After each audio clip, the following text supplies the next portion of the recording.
हुआ है। अलीगढ़ में धनीपुर ब्लॉक प्रमुख पूजा दिवाकर पर टेंडर दिलाने के नाम पर लाखों रुपए लेने का आरोप लगाया गया है। प्रेस वार्ता में उदयवीर चौधरी ने आरोप लगाया कि उनसे टेंडर दिलाने के नाम पर लाखों रुपए लिए, लेकिन न तो टेंडर मिला और न ही पैसा वापस किया गया। चौधरी का कहना है कि पूरे मामले की शिकायत वरिष्ठ पुलिस अधीक्षक से की गई। उनका दावा है कि IGRS पोर्टल पर हुई पुलिस जांच में रुपए के लेन देन की पुष्टि भी हुई, लेकिन इसके बावजूद अब तक संबंधित आरोपियों के खिलाफ मुकदमा दर्ज नहीं किया गया है। पीड़ित पक्ष ने मामले की निष्पक्ष जांच कर दोषियों के खिलाफ सख्त कानूनी कार्रवाई की मांग की है। वहीं इस पूरे मामले में ब्लॉक प्रमुख पूजा दिवाकर का पक्ष सामने आया है कि उन्होंने बताया कि मुझ पर कोई भी व्यक्ति आरोप लगा रहा है, उसकी निष्पक्ष तरीके से जांच होनी चाहिए। मुझे झूठे आरोप लगाकर बदनाम किया जा रहा है, इसके लिए मैं मानहानि का दावा करूंगी। फिलहाल टेंडर के नाम पर कथित ठगी के इस मामले ने कई सवाल खड़े कर दिए हैं। कौन सही कौन गलत, अब सभी की नजर पुलिस की अगली कार्रवाई पर टिकी है कि जांच के आधार पर क्या कदम उठाए जाते हैं। ये जो प्रेस वार्ता है, ये धनीपुर ब्लॉक की जो ब्लॉक प्रमुख है वर्तमान में पूजा दिवाकर, उनसे पीड़ित होकर मैं ये प्रेस वार्ता कर रहा हूं। क्षेत्र पंचायत के ब्लॉक में कुछ टेंडर निकले थे। उन टेंडरों को संबंध में मुझसे ब्लॉक प्रमुख पूजा दिवाकर की बातें हुई। उन्होंने मुझे बताया कि टेंडर खरीदने से पहले अधिशासी अभियंता से TS कराना होता है टेंडरों को, और उन टेंडरों को TS कराने के लिए 1.5% का पैसा जाता है अधिशासी अभियंता को, वो ठेकेदार को देना होता है। उसके बाद ही टेंडर जारी होता है।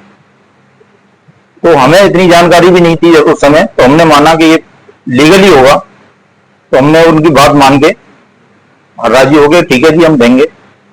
वो बोले कि आप मेरे ड्राइवर से बात कर लो और ड्राइवर को ये पैसे दे दो, आगे का काम मैं अपने आप देख लूंगी। हमने कुछ पैसे नगद और कुछ अकाउंट में जैसे जैसे हमारे पास थे उस हिसाब से जितना अमाउंट हमें देना था वो हमने उनको सारा पे कर दिया। सारे साक्ष्य भी है हमारे पास, वो हम प्रस्तुत करेंगे। उसके बाद टेंडर का टाइम आया, हमें टेंडर मिली हुई, ये सारे टेंडर हैं, ये टेंडर हमें मिलेगी। और ब्लॉक प्रमुख पूजा दिवाकर जी के सामने हमने टेंडर खरीदे, ये आप ब्लॉक से पता कर सकते हैं। उनके कहने पे ही टेंडर हमें मिले। टेंडर मिलने के बाद एक हमारे पास मैसेज आता है, जो वहां के अकाउंटेंट टेंडरों की प्रक्रिया को देख रहे थे, CV सिंह, उस समय वो वहां मौजूद थे, अभी ट्रांसफर हो गए। और व्हाट्सएप पे उनका मैसेज हमारे पास है, भी मौजूद भी है, उसे हम आपको देंगे। उस पर क्लियर उन्होंने बोला कि आपने जो टेंडर खरीदे हैं सभी ठेकेदारों ने, उन टेंडरों को लेकर आप ब्लॉक में आइए और ये टेंडर ब्लॉक में देने हैं। लेकिन ये कब आना है कि अभी आना है? तो हमें तो संबंधित पूजा दिवाकर जी ये था, तो हम अपने टेंडर लेके पूजा दिवाकर जी के पास पहुंचे। बोले आप अपने टेंडर मुझे दे दो और जैसे भी आगे की कोई प्रक्रिया होगी मैं आपको बुला लूंगी। हमने टेंडर सारे पूजा दिवाकर जी को दे दिए और हमारे पास कोई सूचना नहीं आई। और जिस दिन टेंडर डालने के 1-2 दिन पहले हमने उनसे बात कही कि जी हमारे टेंडर हमें दे दो, हमें टेंडर डालने हैं। तो बोली कि ठीक है मैं बता दूंगी। और जिस दिन टेंडर डालने थे, हम उस दिन तक हमें कोई टेंडर नहीं दिया। उन्होंने अपने पास रखे रही, अपने बल का उन्होंने पूरा प्रयोग किया, अपने पद का पूरा प्रयोग किया उन्होंने, और हमें टेंडर नहीं दिए।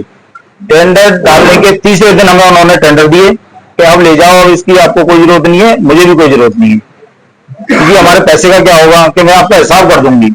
उस दिन से और आज तक हमें सिर्फ बहकाया गया, हमें आज तक कोई पैसा नहीं दिया गया। और अब कह दिए कि आपका काय का पैसा, किस बात का पैसा, हमारे पास आपका कोई पैसा नहीं है।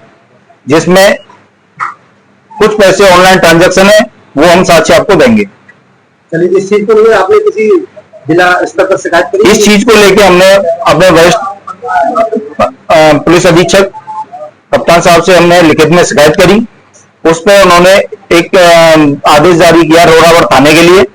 रोरावर थाने से जांच होके आई, उनको वहां पे पूजा दिवाकर जी को कई बार बुलाया भी गया, उसमें लिखा भी गया है आख्या में, क्या मैंने कई बार इनको बुलाया, लेकिन कभी वहां पे उपस्थिति नहीं हुई, क्योंकि कोई साक्ष्य था ही नहीं, तो उपस्थित कहां से होती। उसके बाद उन्होंने उस पर क्लियर रिपोर्ट लगाई है कि हाँ धोखाधड़ी और पैसे लेन देन का मामला हुआ है। BNS 316 क्लॉज 2 की धारा इसमें बनती है।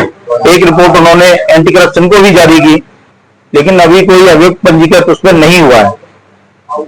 वो हमारे पास रिपोर्ट मौजूद है।